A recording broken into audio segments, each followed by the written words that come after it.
राधे राधे। श्री हरिवंश। आइए आज हम इंदिरा एकादशी के बारे में बताते हैं। इंदिरा एकादशी पितरों की अधोगति से उद्धार हेतु अद्भुत व्रत है। पूरे साल भर में एक ही एकादशी आती है जो कि पितृ दोष के निवारण के लिए होती है, जिसे इंदिरा एकादशी कहते हैं। इस व्रत को करने से व्यक्ति द्वारा जाने अनजाने में किए गए पाप नष्ट हो जाते हैं। यह शुभ दिन भगवान विष्णु की उपासना और भक्ति के लिए सर्वश्रेष्ठ है।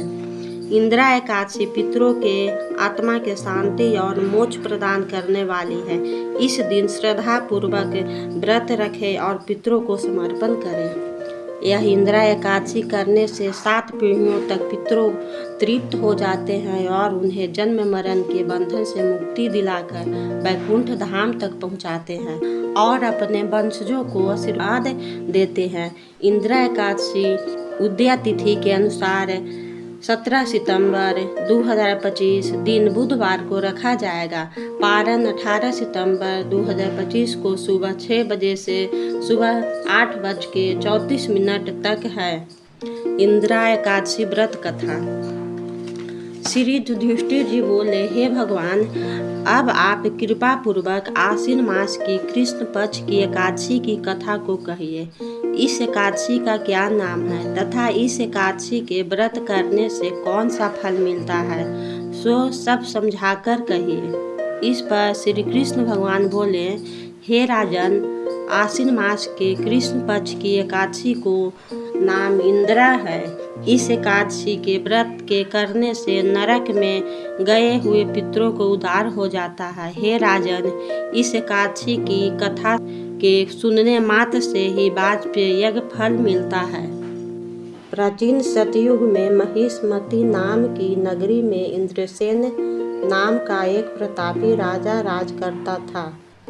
वह पुत्र पौत्र धन्य धान आदि से पूर्ण और सदैव शत्रुओं का नाश करने वाला था। एक समय जबकि राजा अपनी राजसभा में सुखपूर्वक बैठा था, महर्षि नारद आकाश मार्ग से उतरकर वहां आए। नारद जी को देखकर राजा आसन से उठा और अर्घ्य आदि से उनकी पूजा करके आसन दिया। महर्षि नारद जी बोले कि हे राजन, आपके राज्य में सब कुछ कुशल है।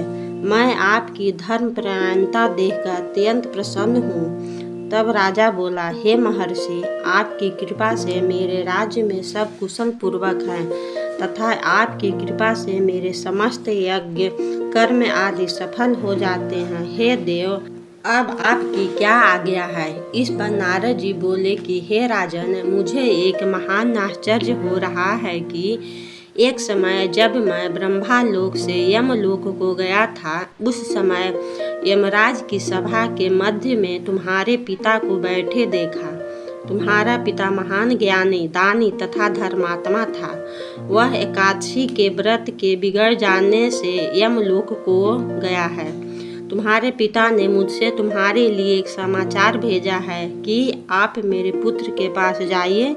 मेरे पुत्र का नाम इंद्रसेन है, जो कि महिष्मती नाम की नगरी में राज करता है। मुझे किसी पूर्व जन्म के बुरे कर्म के कारण ही यह लोक मिला है। यदि मेरा पुत्र इंद्रसेन आश्विन मास के कृष्ण पक्ष की इंदिरा एकादशी का व्रत करे और उस व्रत को मुझे दे दे तो मेरी मुक्ति हो जाएगा। इस लोक से छूटकर स्वर्ग लोक में वास करूंगा। जब राजा ने महर्षि नारद जी से ऐसे पिता की दुखपूर्ण वाक्यों को सुना तो उसे महान दुख हुआ और इंद्र एकादशी के व्रत के विधि पूछने लगा कि हे नारद जी, आप मुझे इस एकादशी के व्रत की विधि बतलाइए।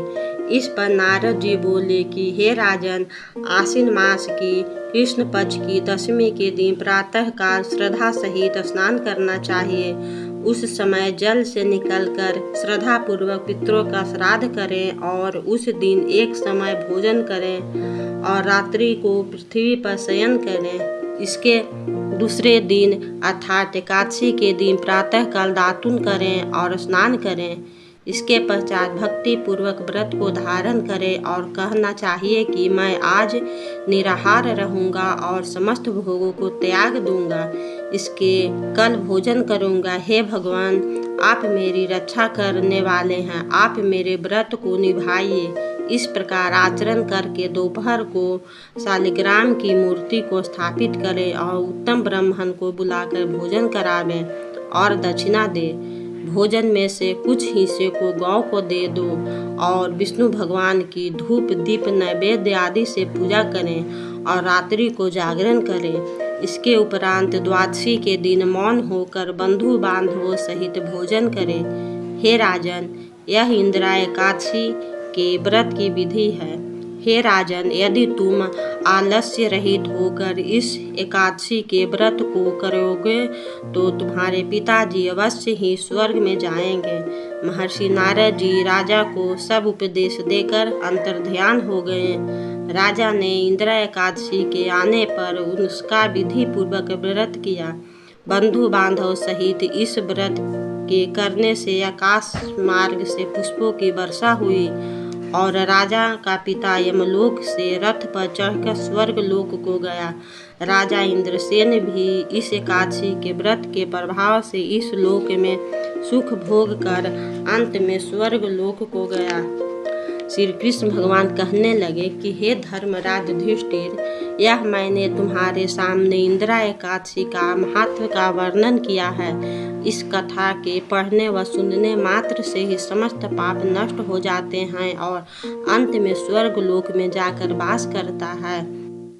यह कथा सुनने के बाद तुलसी के पौधे की पूजा करें और भगवान विष्णु की आरती करें। फिर सात्विक भोजन ग्रहण करें, जैसे फल, दूध और सूखे मेवे इत्यादि। व्रत तोड़ने से पहले शाम के तुलसी के पास दीपक जलाकर भगवान विष्णु की आराधना करें, भजन कीर्तन करें और रात्रि में जागरण करें। राधे राधे। श्री हरिवंश।